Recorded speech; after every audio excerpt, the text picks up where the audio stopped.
How are you? Hi, good, good, very good, thank you. Okay, so you started your tour a few weeks ago. So how is the tour going so far? Yeah, it's going great. We've been pretty much the most extensive tour we've ever done in the UK in terms of just the actual amount of places we're going. And also what's been really amazing is the album came out during the tour, and seeing the increase in awareness of the band just from people that have never heard of us suddenly coming to shows, and they've heard us on the radio, etc., and getting into the band. So it's really exciting for me to have fresh fans to combine with the current fans and see it kind of taken off, really. So how people are responding to the new album? Do they already know the lyrics? Do they already know the songs? Yeah, it's crazy actually. Like people have had tattoos of the lyrics already, and that's awesome. Yeah, it's really cool. And you know, the fact people like to mark themselves forever with things that I wrote is crazy. I know. There's a definite kind of, especially with the singles, but then like people are, you know, we hardly played any songs from their first album, so it's mainly new stuff. And people are really into it, so I've been really. You don't play anything from the No, old? we played 2 songs. Which one? We played Unleash the Sands of All Time and Bloody Sharp. Okay. But I'm not saying we're not going to play them. It's just on this tour we're playing the new stuff. When we do like big headline shows, it'll be a real combination. But right now it's just like really exciting for us to play the new songs that we've wanted to get out there for so long, you know. Yeah. Well, of course you want people to get more comfortable with the new stuff than the old one. Yeah. But you know, Yeah. I love your old album, so. I know, yeah. Okay, let's talk about the new album. Last time, it was almost a year ago, we talked a little bit about it, but it was still a process, still a work in progress, and you couldn't tell me that much. So how would you present it now that a year has passed to someone that never heard of it? And I remember you telling me that you would define that album a ridiculous amount of vocals, and you told me it still applies to that. I think it does apply, definitely. I've been really interested in hearing what other people think of our band, because I find that the hardest thing actually is to describe what we are, because I would just say rock, but it's been really funny to see some of the reactions where people are like, wow, this sounds like a musical, you know, like, or theatre. I'm like, what, really? But like, it's cool because that's what I like, you know. I'd love us to be a musical, you know. You guys are definitely a lot theatrical. I think this is one of the best things you got from Queen. That's what comes from there, definitely. I just love the, you know, so I think what people could expect from this album, I think as well that the kind of main thing a lot of other people are saying is it's like it harks back to a different time, like the 70s and 80s of big rock, but with it doesn't feel dated. It's a new take on that kind of thing. You know, it's still very you know, quite aggressive, punky kind of underlying sound, but with all that kind of great, massive kind of, you know, theatrical ridiculousness to it. And there are definitely more songs. There are some songs that are more hard sounds, and they're easy. But I think that the whole album flows beautifully. It's awesome. I think it benefits from on Say No to the World. It was recorded. It was not even an album as it was being recorded. We recorded Bloody Sharp, and then we recorded like another 3 songs like 4 months later, and then we were like, oh, this is going to be an album. You know what I mean? So it wasn't really. Say No to the World had 22 songs, so then I chose an album. Whereas this was, I already knew the order when I went to record it, so it definitely feels more cohesive because it was written as an album. Because it was meant to be all together. Yeah, exactly. Yeah. And so Jacknife Lee and Greg Walls are the 2 big name producers on these records, and Gerard Way from my camp is an executive producer. So how this collaboration started, and what do you think each one of them brought into the album? Yeah, I think it's important to start with Gerard because that's where it kind of started. He'd made it known that he was a fan of Say No to the World, and then we got a situation where he was able to actually introduce us to the label and to Greg Wells. Through Gerard's love of our music, he did a really selfless kind of act of just deciding he was going to make sure we got our record released. So Gerard's initial input, other than actually, you know, like I always like it to an executive producer of a film, he's more like he made it happen rather than actually creatively was involved. He actually made sure it happened because he wanted to make sure that LostAlone existed. But in terms of creative wise with Gerard, it was an initial weekend actually of me sending him like 60 demos and him just replying with feedback going, wow, you know, oh, I like this one, I like this one. So it was no writing, but just kind of like what a producer would do, kind of going, maybe would say something to you like this one, and maybe I thought it wasn't even a good one. And he'd go, I hear something in this, pursue that. And then, so that's, you know, Gerard's involvement really. Like, and also I could hear on the end of a phone, you know, for kind of, again, the producer role, the advice from somebody who's done it all, you know, was invaluable and still is, you know, a great friend and ally to us. Jacknife Lee and Greg Wells, it was just literally the greatest time of my life. I was working with what I consider two geniuses, and they both had very different techniques. Greg Wells was from a world of feel and kind of just emotion. He'd sit there, we'd talk about what the song was about, and he would just sit and he would he just wanted us to play, and then he would just say things, and it's amazing. He would get things out of us. I think a good story is like on Vesuvius, they're like one of the fastest riffs we've done.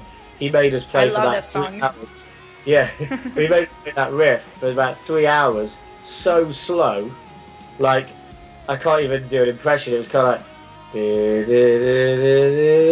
know, and it was and then he was gradually telling us to speed up, and it would it was getting it so tight. But Greg was all really about feel and emotion, and Jacknife Lee was like the opposite. He was like a kind of amazing like technician, where he would make graphs and charts of what he wanted out of the song. And it was very technical. And like, so he like did Lovely Utilised, which sounds great, and it benefits his kind of sonic kind of ability. So I think we've got the best of like two very different kind of production. You had both sides styles of production included in your work, which is awesome. And I think that you can tell listening to the album that it was a lot of good work behind it. Yeah, definitely, Yeah. And Gerard said to Kerrang that your music had nothing to directly compare to, and that you make music that no one else makes.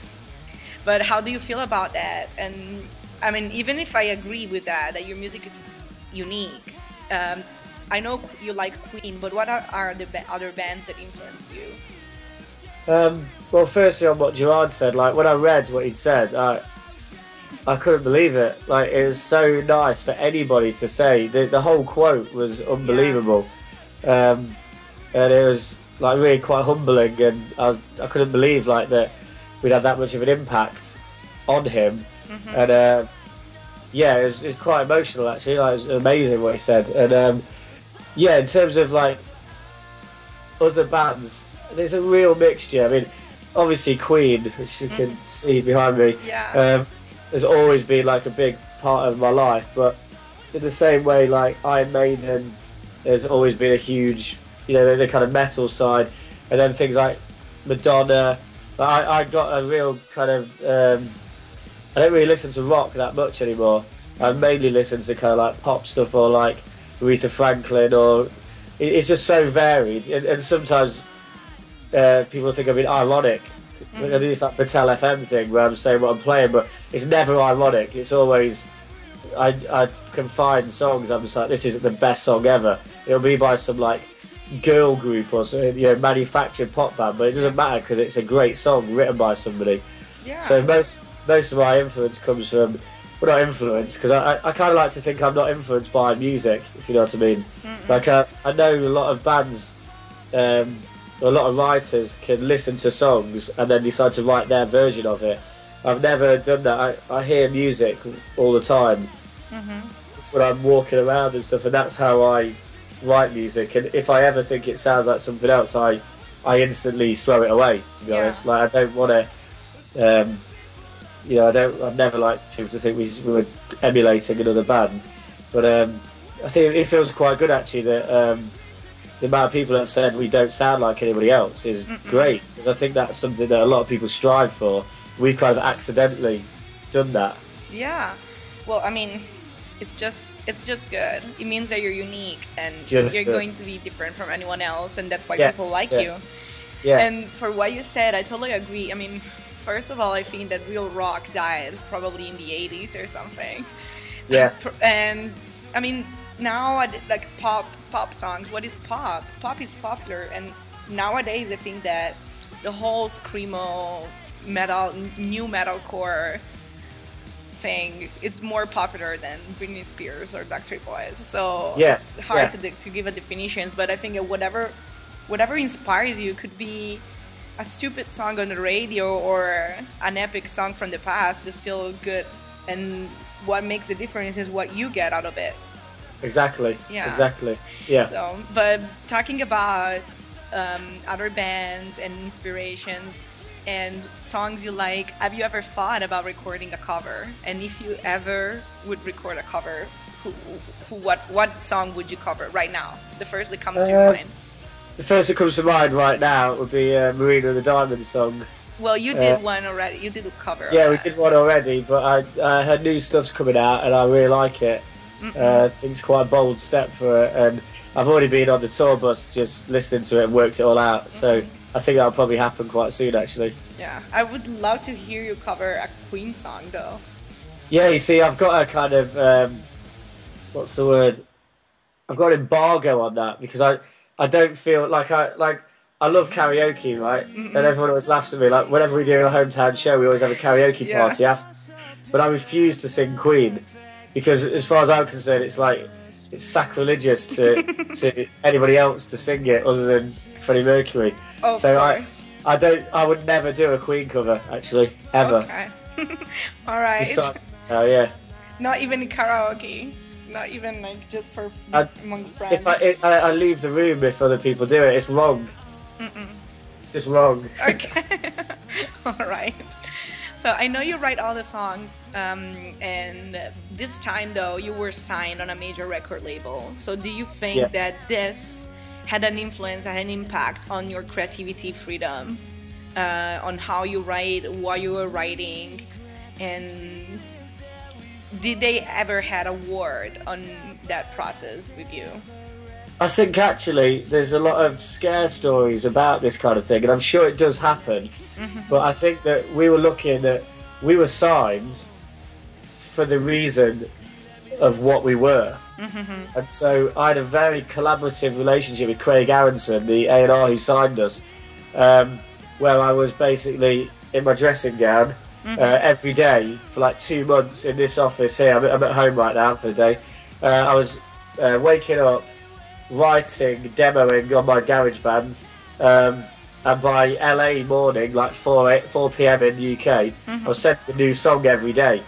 And that's what the album came from. Apart from like Vesuvius and Put Pain to Paper, which I'd already written before, it was all written in like a month. Every day a new song, and it was my choice what was done. Craig Aronson was brilliant in being like he instantly picked up on Love Will Eat You Alive. I remember him and Gerard replied straight away, that's the song, you know. And like I kind of had a thing where if I didn't want it to be on the album, I just wouldn't send it them. So it was never a situation where they liked something that I didn't. Because I just couldn't. If I was sending everything I sent in my head, I was like, if everybody loves this, I'll be happy for it to be on the album. The actual way it worked out in the end was I chose all 11 tracks. It was my vision. You know, me and Mark and Alan discussed it, and we made the record we wanted to. So a few days ago, I mean, a week ago, you were to Kerrang Radio and you did some acoustic versions of your songs. Have you ever thought about releasing an acoustic album? I'd love to do that, actually. I absolutely love to do it. I think because we all sing, it's very easy for us actually to do it kind of on the spot. But I'd also really like to do it where we actually spend some time on it. We've done a lot of videos, you know, on YouTube and stuff where we just, it's like almost like a warm-up for shows, then we just film it, you know, really quick, go. But I actually like to take the time and make something really beautiful. Like, I'd probably like to do it acoustically with orchestration as well. Not just acoustic guitar. I'd like to have some violins, not a full orchestra, but like a nice little maybe string quartet. And yeah, that would be awesome. Yeah, I'd love to do it. It's definitely something we'd do, definitely. Yeah. Well, I would love to hear that for sure. And yeah, great. So what about the future? What are your plans for touring plans, festivals this summer maybe? Any US tour? Yeah, I think what we're going to do is we're going to play some more UK. Well, we're going to go finish this UK tour, go to Europe, come back, do some more UK dates, festivals, record a new album already. We're going to record a new album this year, hopefully. Really? Yeah. And then definitely there's going to be some US situations going on, but I can't tell you what, but I'm in talks right now. Before the end of the year? I don't know. It might. In honesty, I think it might be next year. Okay. Maybe the odd show this year, but it's really, for me, if I'm honest, about I want to get another record out. I know this one's only been out like about. You just released one, and you're. I know, but I've written 2 more, and they're better, and I want to make sure that we don't have a gap. So we'll still tour, but we're going to find a space of time to make the record while we're still touring this one. So it's ready. So this time next year, we'll be talking about another record. That's awesome. You're unstoppable. I know. You never rest. That's awesome. I can't rest. Our interview was a year ago. It was the 7th of March, 2011. Well, now it's the 20-something, but it's almost a year ago. So what do you expect for the next year when we'll hopefully have another interview about your next album? Yeah. What do I expect? Yeah. What do you see coming for you?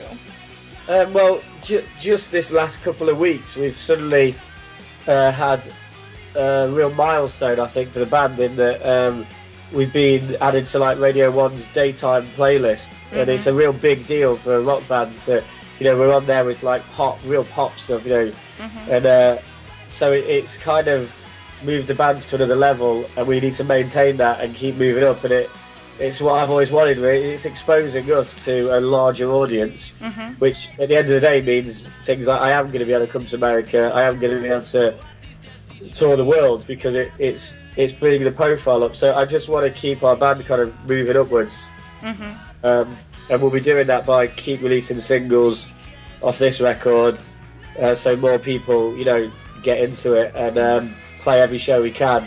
People are really getting into the live show. We're a lot better band now than we were a year ago as well. Really? Yeah. Now I'm curious to see you guys. It's got really crazy now, yeah. Yeah, I'm so excited. All right. Well, thank you very much for your time. Thank you.